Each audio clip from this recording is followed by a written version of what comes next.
Mike, NFL draft, we're going to talk Eagles. We'll talk maybe Steelers, Ravens in here too, but Eagles primarily. First draft for Chip Kelly, I give it high marks. I was impressed. What happened at the 4th spot? What you started to see was how he's going to build his team, what we're going to see on the field. I mean, it makes more sense now. Yeah. Athletic big guys. He has this comment I saw in a story, big people beat little people.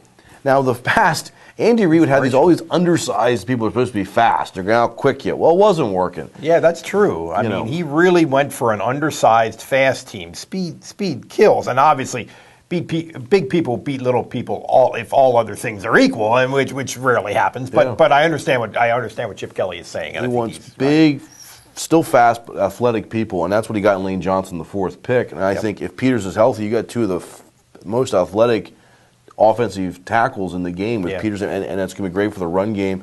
And I think they're going to want to run a lot of plays, and these guys, and Lane Johnson's used to this. They ran a lot of plays at Oklahoma.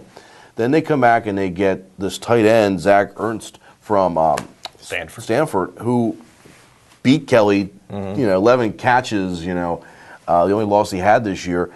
He's an impressive guy. And what I'm starting to see is not as much of Kelly bringing the Oregon offense to Philadelphia, but Kelly bringing the New England offense to Philadelphia. It's going to be fast-paced like he did at Oregon, but then again, New England stole that from Oregon. But you're seeing the double tight end sets, the 3 tight ends, this approach. I think the defining characteristic of Kelly is this fast-paced thing. Yeah. But within that, the X's and O's I think he is sincere when he says the X's and O's. I'm gonna match that to my talent. I think he really means that, and whether he can do it or not, we'll see, but I think he's definitely going to try to do it. And what we're getting at here is Matt Barkley, who the Eagles got in the 4th round as a quarterback, and everybody says, well, he can't run, and Oregon was running quarterbacks. I don't think that's as much of an issue as some people are making it out to be. I think Kelly's saying it too. I'm not, he doesn't want to be defined by that offense before. And who knows? He never got a chance to recruit Matt Barkley at USC. Barkley committed really early. Yeah. Maybe Oregon ran the offense they ran because they couldn't get this elite quarterback there in the time he was there. I think the Eagles got tremendous value getting this guy in the 4th round. He was the quarterback in this draft that I liked the best. Not that I'm Mel Kiper or anything, but just based on the little bit of college football that I see, and last year, which might have been one of the best quarterback classes in the history of the NFL. Andrew Luck, RG3, yeah. He would have been a top 10 Russell pick. Wilson. Everybody, according to everybody, Barkley would have been a top 10 pick within that group. And now he's buried, I think mostly because USC was bad with a bad coach and a bad situation there. Barkley kind of gets buried. He's a smart guy who understands what he's looking at pre-snap and is accurate. That, to me, is 2 of the most important, or a couple of the most important attributes.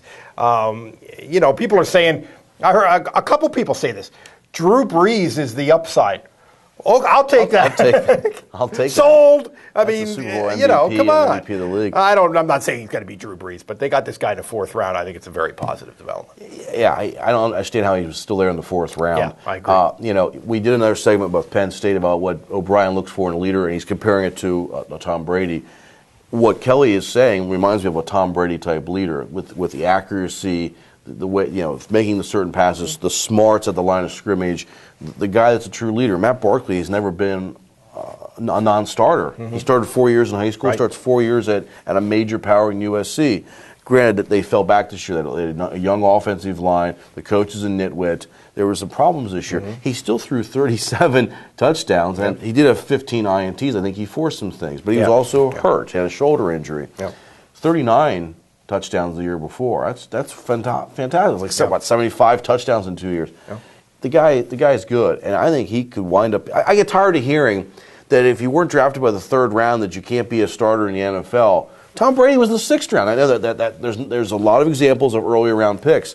This was a unique year. There was not quarterbacks drafted. Joe Montana wasn't the 1st round. No, guy. I mean, no, he wasn't. That's just. And plus, people always make these rules and never think about the extenuating circumstances. Obviously, there are extremely extenuating circumstances which we just talked about. Anyway. But you're starting to see from this kind of a pick what Chip Kelly's looking for in this offense as well. And I think it's going to be very exciting to see how this develops. But the quarterback situation, people are worried about Michael Vick. I don't think he's even going to play at all for the Eagles. But if he does, he'll be out there early on as just sort of till he gets hurt, and then we've got the other guys who are going to be in Well, they there. have 5 quarterbacks, and they're probably going to have to cut 2 of them. Or to cut or put on the practice squad or trade or whatever. Right. They're not going to have their 53-man roster is not going to have 4 quarterbacks on it. So they're going to have to do something with 2 of those 5, and that's going to be a really interesting because Bill O'Brien doesn't want to give snaps to 3 quarterbacks. Chip Kelly's going to be giving snaps to 5, presumably. I guess I don't know. So that'll be an interesting thing going forward, and among many. But I think the Eagles did good on draft weekend. And the Eagles are interesting for all the right reasons again. There you go.